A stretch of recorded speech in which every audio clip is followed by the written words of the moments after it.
Wall Street Memes Casino, I'm fine. and Sportsbook. This is Colin McGuigan for IFL TV. Eddie, you've got a smug look on your face, mate. How are you?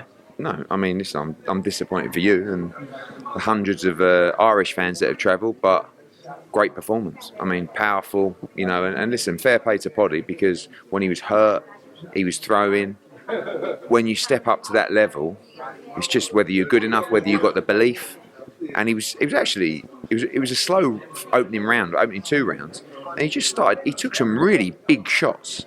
They traded up left hooks, and I thought, blimey, he's in this. And then he got hit by some monsters from Edgar Berlanga, and it was just too much, and a big performance. WBA #1, mandatory now for Canelo Alvarez. Massive night for Edgar Berlanga. What does happen next for Berlanga? Is it straight to that Canelo fight? You spoke about May 4th the other day, too soon. I think, if we're honest, one more fight gives him even more credibility for that fight. All I'm saying about Edgar Berlanga is, I promise you, if he gets the Canelo Alvarez fight, he will come to fight. He will come to win. He won't take a step back. He won't run around the ring. He won't try and survive 12 rounds. He'll come to knock Canelo Alvarez out. That's what he'll try to do. It's a big step up. But it's Mexico against Puerto Rico, and now he's mandatory. So it's not like he hasn't, you know, we're just plucking him from the sky. So whether that's May the 4th or September, I'm 100% sure that fight is going to happen. And I think tonight he's put his name in the hat for that fight. Where does that type of magnitude of event happen? Somewhere like Yankee Stadium, maybe? I mean, look, Yankee Stadium, San Diego Padres, LA, Vegas. It doesn't matter. You know, that's a massive fight. Edgar Berlanga brings that spike with him. You know, he's going to sell the fight. He looks the part. He can really punch. And like I said, he'll come to fight. I think Canelo Alvarez wants great fights. He wants people that actually come to fight him. And I know Edgar will be an underdog in that fight, but he will give the fans a great fight. And it's inevitable now. Whether it's May, September, May, it's going to happen. He's going to get ordered. So, big win for him tonight. Just on Canelo, I spoke to Bozy Ennis a few moments ago, and he said that Boots is going to fight on Canelo's undercard, and they're looking at March 30th. Any news on that, or do you know anything about that?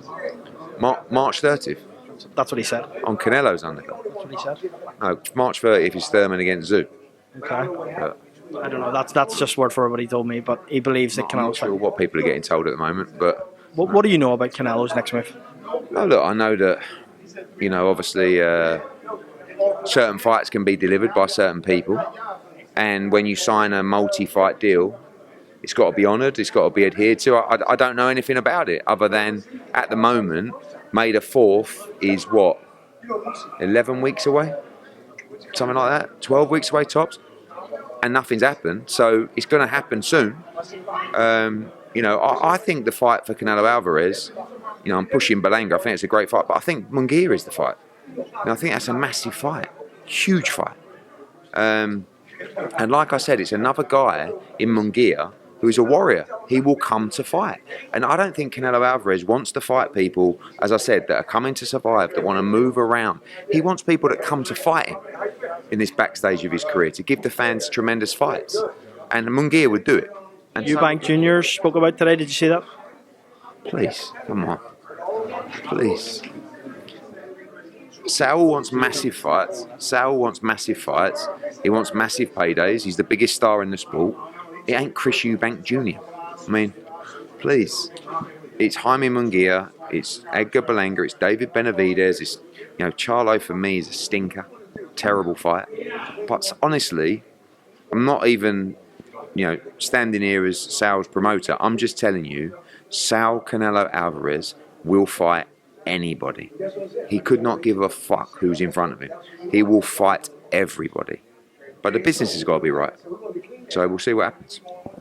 Tank brought up some messages from you today. Just your comments and thoughts on that. I mean, don't really know. What did he call me?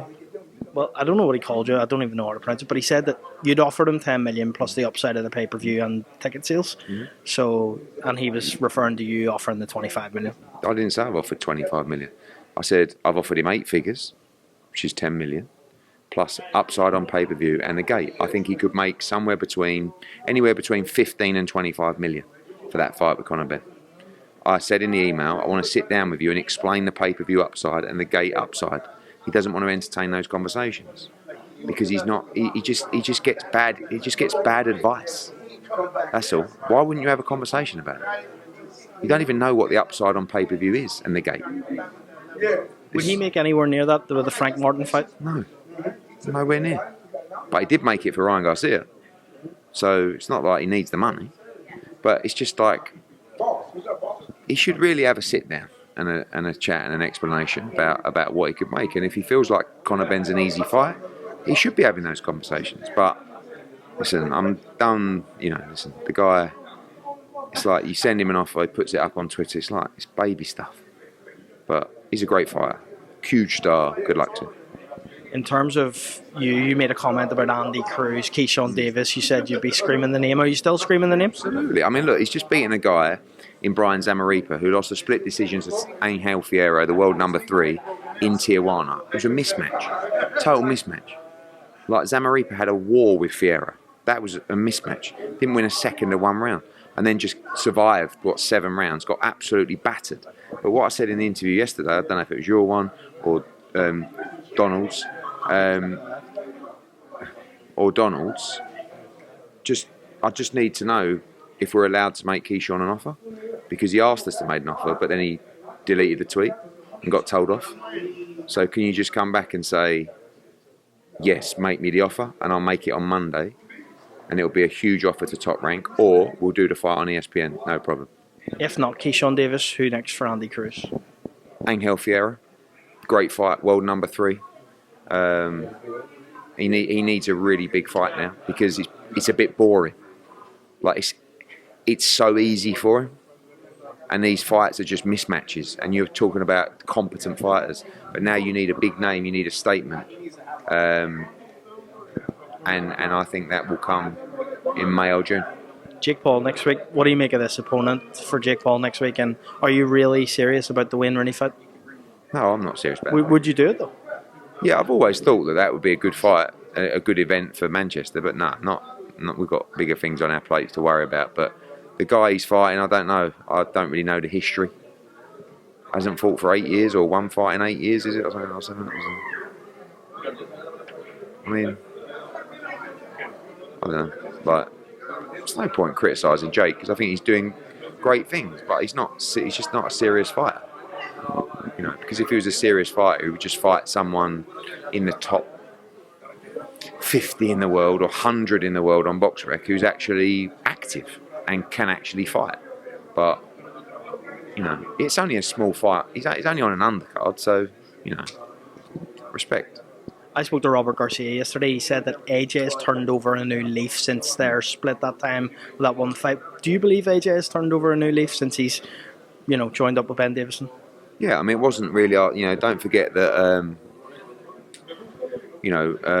when AJ parted company with Robert, who's an outstanding trainer, he had 2 fights with Derek James, who's another outstanding trainer as well, and now he's working with Ben. I do think something major has clicked, but it's a tough fight against Ngannou, I still think your brain says he should break him down and deal with him comfortably, but it's dangerous. The guy's going to let his hands go. He's a big puncher.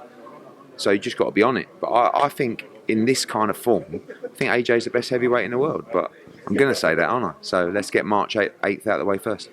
Any news on the 5v5, Eddie? Obviously, it's going to come on Fight Week, but anything you can give us? No, only that the weight classes will be announced before Fight Week on March 8th, and then you'll hear about the matchups on March 8th. That's where the press conference is going to be. Have you spoke with Frank Warren about the matchups yet? George mainly, but yeah. Loads of times, a couple of times a week. We're working it all out and making sure the matches. We all want to win, so it's difficult because sometimes he might propose a fight, and I think, blimey, we're a massive underdog in that fight, and vice versa. So we've got to get the matching right because we've got to sit there both believing we can win the fights. I don't want to make a fight where I think, not sure we can win that fight. I want to try and win every single fight. It's going to be a fierce competition. Last one from me. There's a crowd around us, so maybe your swingers might drop and you won't do it. But you promised the song today. You promised the people. No, I won't. You all tuned in yesterday and said Eddie is back. No. You seen the comments? I'm not singing a song tonight. Did you write to me saying it was a powerful interview? I gave you. I didn't say I'll sing tomorrow. I said I might sing tomorrow. I gave you one of the great interviews yesterday. Right? I kind of reignited IFL. stuck a rocket up your jacksie. And so you should be thankful for that. And I'm going to have a couple of days now. Oh, are you going Haney Garcia, Preston? Potentially. Okay. Well, if you go there, I'll sing you a song. Edward, appreciate it. Wall Street Memes Casino I'm fine. and Sportsbook.